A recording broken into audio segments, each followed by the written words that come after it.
खासदार असुद्दीन ओवैसींचा अखिल भारतीय मजलिस-ए-इत्तेहादुल मुसलिमीन म्हणजेच AIMIM पक्षानं ठाणे महानगरपालिकेच्या निवडणुकीमध्ये प्रभाग क्रमांक 30 मधून मुंब्र्यातून संपूर्ण पॅनल निवडून आणलं। यामध्ये मुंब्र्यामधील MIMची तरुण नगरसेविका सहर शेख आणि तिचे वडील युनुस शेख हे त्यांच्या निवडणुकीच्या पूर्वीच्या आणि जिंकल्यानंतरच्या व्हायरल भाषणांची भारतभर चर्चा आहे। शरद पवारांच्या राष्ट्रवादी काँग्रेसचे नेते जितेंद्र आव्हाड यांचे एकेकाळीचे मित्र असलेल्या युनुस शेख यांनी शेलक्या शब्दांमध्ये आव्हाडांवर निशाणा साधल्याचं या व्हायरल भाषणांमधून पाहायला मिळालं। निवडणुकीचा निकाल लागल्यानंतर सहर शेखनं केलेल्या भाषणाचा व्हिडिओही व्हायरल झाला। या टीकेवर आता आव्हाड पहिल्यांदाच बोललेत।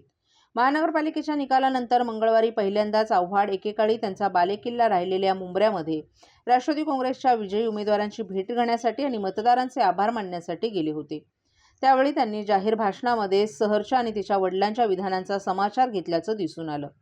मुंब्र्याला हिरव्या रंगात रंगवण्याचा मानस सहर शेखनं बोलून दाखवला होता। त्यावर आव्हाड यांनी टोला लगावलाय। मुंब्र्यात तिरंगा आहे आणि हा देश तिरंगा आहे, हा महाराष्ट्र तिरंगा आहे, असं सूचक विधान आव्हाड यांनी केले। एवढ्यावरही न थांबता त्यांनी संविधानानं तिरंगा रंग दिलाय, तुम्ही कुठल्या एका रंगाची मोनोपॉली या देशात आणू शकत नाही, असा स्पष्ट इशारा आव्हाड यांनी दिलाय। सध्या आव्हाडांविरुद्ध वातावरण तयार करण्यासाठी MIMचा मुंब्र्यामध्ये जोरदार प्रयत्न सुरू आहे। यावरूनही त्यांनी सूचक विधान केले। आजकाल गल्लीबोळात घोषणा देताना कोण आया शेर का शिकारी असं ओरडतात। नवीन पोरं कल्पक असतात, कल्पक पोरांच्या डोक्यातून आलेली ही कल्पना असल्याचंही आव्हाड यांनी सांगितलं।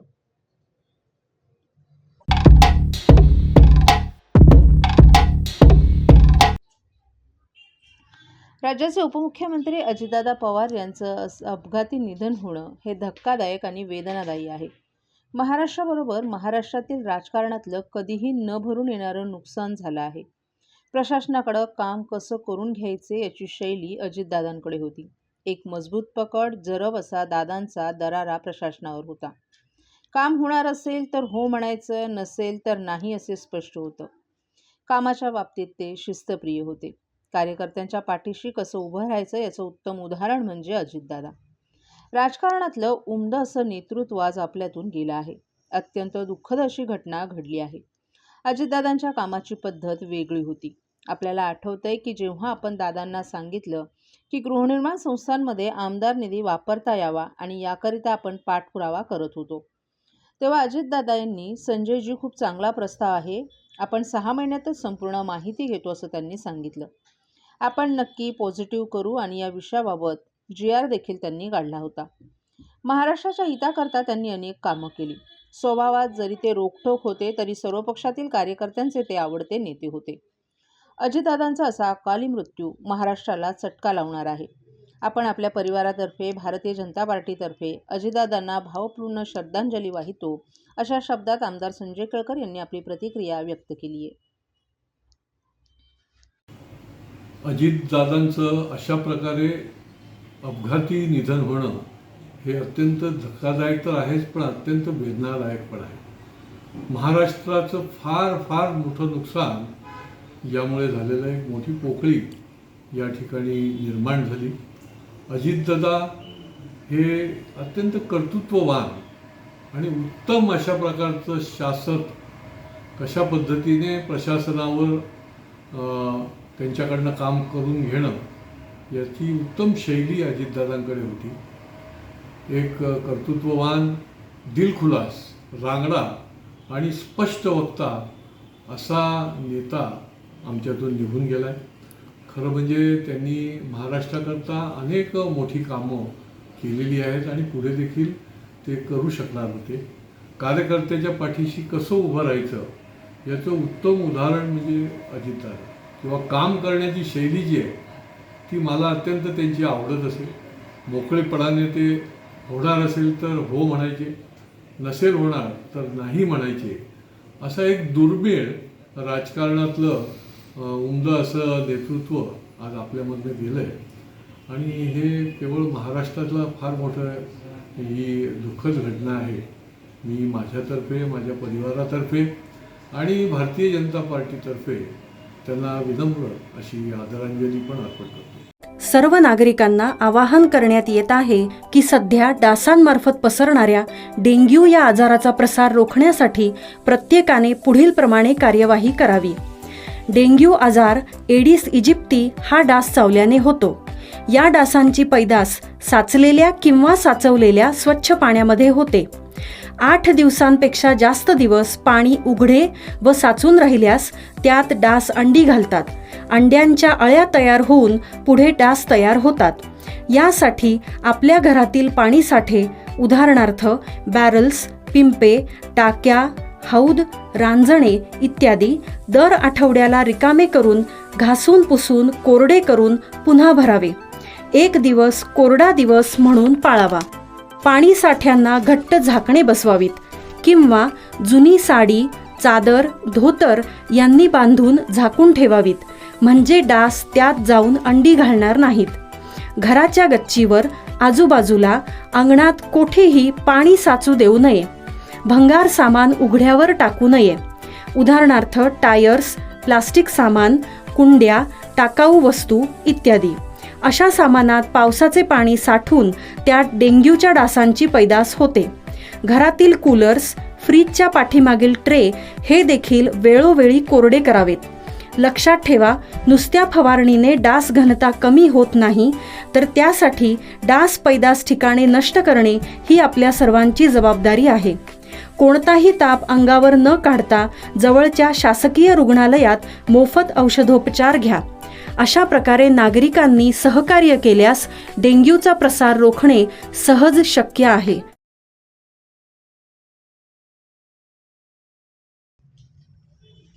आज माझा मोठा भाऊ हरपल्यासारखी भावना आहे. अजित पवार हे केवळ नेते नव्हते, तर एक अभ्यासू, वेळेचं भान ठेवणारे आणि प्रशासनावर मजबूत पकड असलेले व्यक्तिमत्व होते. अशा शब्दात उपमुख्यमंत्री एकनाथ शिंदे यांनी अजित पवार यांच्या निधनावर तीव्र शोकभावना व्यक्त केली आहे. बारामतीजवळ विमान उतरत असताना झालेल्या भीषण अपघातात महाराष्ट्राचे उपमुख्यमंत्री अजित पवार यांचं दुर्दैवी निधन झालं. या घटनेमुळे संपूर्ण राज्यात शोककळा पसरली असून राजकीय, सामाजिक आणि प्रशासकीय स्तरावरून श्रद्धांजली अर्पण करण्यात येत आहे. अपघाताची बातमी मिळताच उपमुख्यमंत्री एकनाथ शिंदे बारामतीकडे रवाना झाले. रवाना होण्यापूर्वी त्यांनी माध्यमांशी संवाद साधताना अजित पवार यांच्याशी असलेल्या आपल्या आठवणींनाही उजाळा दिला. आम्ही अनेक वर्षे एकत्र काम केलं.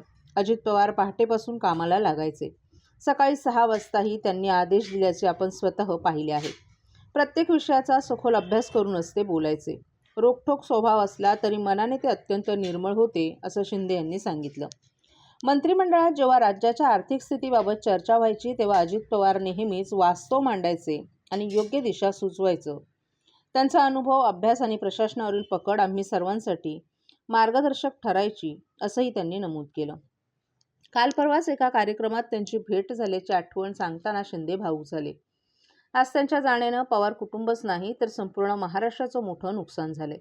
आपण त्यांना मनापासून आदरांजली अर्पण करतो, अशा शब्दात त्यांनी आपल्या भावना व्यक्त केल्या.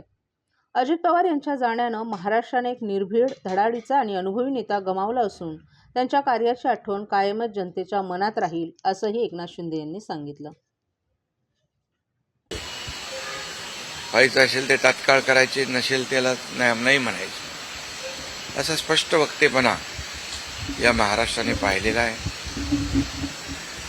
मी असेन, मुख्यमंत्री देवेंद्रजी असतील, अजितदादा असतील, आम्ही टीम म्हणून काम केलं, टीम म्हणून काम करतो. आमच्या वेळाही कामाच्या वेगवेगळ्या, मी पहाटे उशिरापर्यंत काम करतो, अजितदादा पहाटे लवकर काम सुरू करतात, देवेंद्रजी दिवसभर काम करतात. आणि अजितदादांनी 6-6 वाजता देखील अपॉइंटमेंट दिलेल्या अधिकाऱ्यांनी आणि लोकप्रतिनिधींनी पाहिलेल्या आहेत. अतिशय वेळेचं महत्त्व आणि वेळेचं भान ठेवणारा नेता हरपलेला आहे. खरं म्हणजे काल परवाच आमची एका कार्यक्रमामध्ये भेट झाली. सरन्यायाधीश आपले भारताचे मुंबईत आले होते आणि ते येण्यापूर्वी आम्ही तिथंच एका चेंबरमध्ये बसलो होतो आणि त्यावेळेस झालेल्या चर्चा, गप्पा गोष्टी. आजही सकाळी जेव्हा मला त्यांची ही घटना कळली तेव्हा तेच समोर त्याच आठवणी काल परवाच्या येऊ लागल्या. खरं म्हणजे माझ्यापेक्षा ते राजकारणात देखील अनुभवी नेते, गेल्या अनेक वर्षापासूनचा त्यांचा अनुभव, वयाने देखील माझ्यापेक्षा ते मोठे होते आणि अनुभवाने देखील.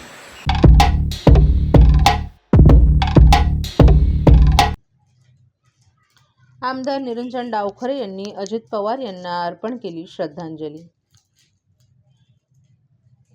महाराष्ट्र राज्याचे उपमुख्यमंत्री अजितदादा पवार यांच्या निधनाची वार्ता अत्यंत सुन्न करणारी आहे, अशा शब्दात आमदार निरंजन डावखरे यांनी अजितदादा पवार यांना श्रद्धांजली अर्पण केली आहे. प्रशासनावरील पकड आणि महाराष्ट्राच्या सर्वांगीण विकासाचा ध्यास असलेले एक धडाडीचं नेतृत्व आज आपल्यातून हरपलं आहे. सर्वाधिक वेळा उपमुख्यमंत्री पद भूषवण्याचा विक्रम प्रस्थापित करणाऱ्या दादांनी सिंचन, ऊर्जा आणि वित्त अशा महत्त्वाच्या विभागांमधून महाराष्ट्राच्या प्रगतीला नवीन दिशा दिली. त्यांच्या जाण्यानं राज्याच्या राजकारणातील एक शिस्तबद्ध आणि कार्यतत्पर अध्याय संपला आहे. ही पोकळी कधीही न भरून निघणारी आहे. त्यांना भावपूर्ण श्रद्धांजली. या कठीण काळात पवार कुटुंबियांच्या दुःखात आपण सहभागी असल्याचं त्यांनी सांगितलं. अजितदादांच्या निधनाची बातमी कळाली. अतिशय दुःख देणारी आणि अतिशय वेदनादायक ही बातमी आहे. डावखरे साहेबांचं, अजितदादांचं, आबांचं एक वेगळं ऋणानुबंध होतं. डावखरे साहेबांच्या निधनानंतरही खरं तर नेहमीच अजितदादांचं आणि त्यांच्या कुटुंबियांचं प्रेम, आशीर्वाद हे आम्हाला डावखरे कुटुंबियांना नेहमीच भेटत राहिलं. अजितदादांच्या माध्यमाने एक शिस्तीचा कार्यकर्ता कसा असावा, सामाजिक काम करत असताना, आपल्याला लोकांच्या हिताचे काम करत असताना वेळेचं भान आणि शिस्तचं पालन कसं करावं हे नेहमीच त्यांच्याकडनं शिकायला भेटत होतं. अजितदादांच्या निधनाने महाराष्ट्राचं एक फार मोठं नुकसान, न भरून निघणारं नुकसान हे झालेलं आहे.